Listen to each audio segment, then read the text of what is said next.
I'm throwing my promise filters in the trash, but here's why and where this all started. A couple of years ago, I was surfing YouTube like I do every day, but this day in particular, I was looking for a slide. I came across this one video from this guy, and this video was incredible. When you come across these kinds of videos, you tend to go down a rabbit hole, and that's exactly what I did. I watched every single one of this guy's videos, and I was hooked. Instant subscribe, instant follow. A couple of the things that I loved about his work was that he was very good at capturing the authentic emotion and look of Black people. I just absolutely love that. Another thing I really loved was that his teaching style was never pressuring. It was just like, yo, this is what I do.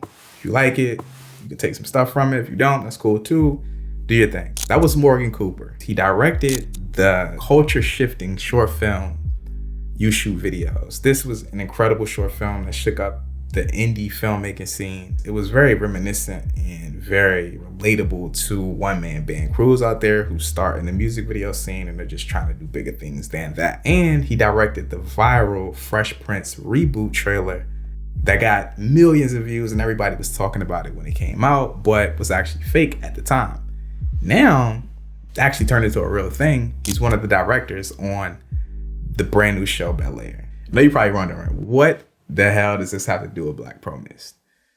Relax, I'm getting there, all right? So in becoming a fan and consuming all of the YouTube content that Morgan was putting out, these are the things that I picked up from him. Work with warmer lighting on brown skin. It does wonders for that. And this is something that he does really good, from shooting with tungsten fixtures to color grading into a warmer aesthetic for brown skinned people. It just captures brown people so well. Another thing that I learned from him is be intentional with every single thing that you're doing with the project. And the third thing that I picked up from him is that he shot 90% of the stuff that he was shooting with a Pro Mist filter on the end of his lens to take off the digital sharp edge from a lot of the stuff that he was filming. At the time, he was using red for a lot of his commercial and filmmaking projects, and red's is super sharp and he just wanted to take that edge off. So anything from an 1/8 to a 1/4 of Pro Mist, he was always using it for pretty much every single one of his shots. When I got that information, I instantly ordered an 1/8 and a 1/4 of Pro Mist. And just like Cooper, I used it for 90% of my shots. And honestly, it was going awesome. I loved it. I loved the look that I was getting from a lot of the projects that I was making. These new characteristics that I was bringing into my image just felt very soft. They felt very smooth and I liked it. Nice balloon highlights, nice soft edges. But then this is where like the real problem started happening for me. I screwed up a couple shots in projects that was irreversible. And that's the thing about using a filter on your lens.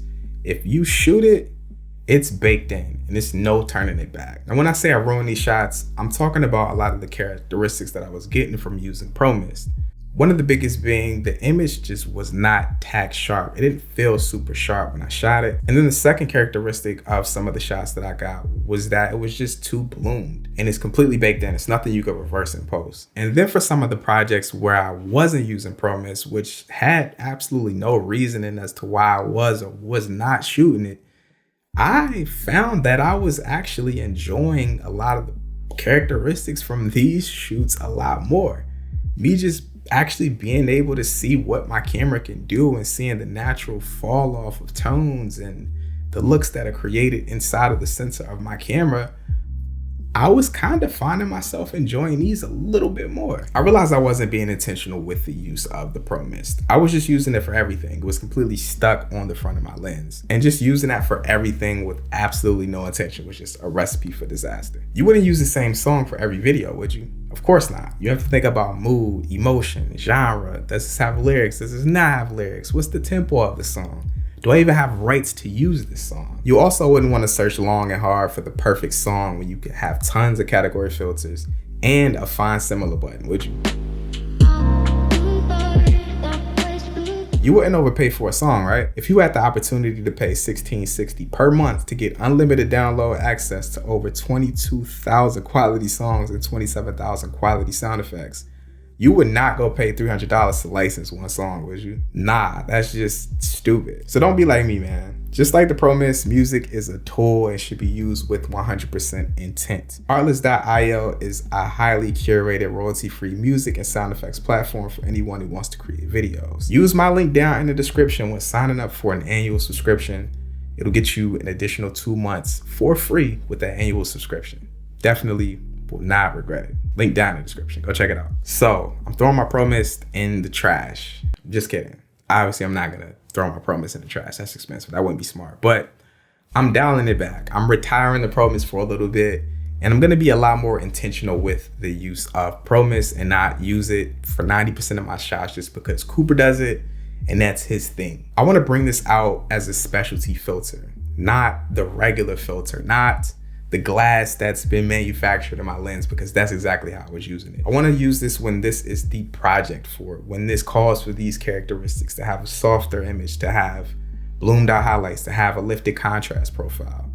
I just don't wanna use it for everything. I don't need to, and it's bit me in the butt a lot of the times doing it that way. I can also produce the characteristics of this filter in post, and that just really solidified it for me on my last music video where I shot without any promise, and I added some of the characteristics, not even all of them. I just wanted to bloom, but I wanted to keep the sharp edge. Super easy to do in post. So it's no need for me to potentially ruin a shot or an entire project because I think I want this look. I can make that decision later down the line. No outro, go straight to the outro, go straight to the cut so they can click the other videos and we can keep the retention rate up. You already know I be getting freestyles off, and if you didn't know, now you know because you my editor, and we gonna keep editing and it's gonna be popping, and I'm out. Peace, deuces.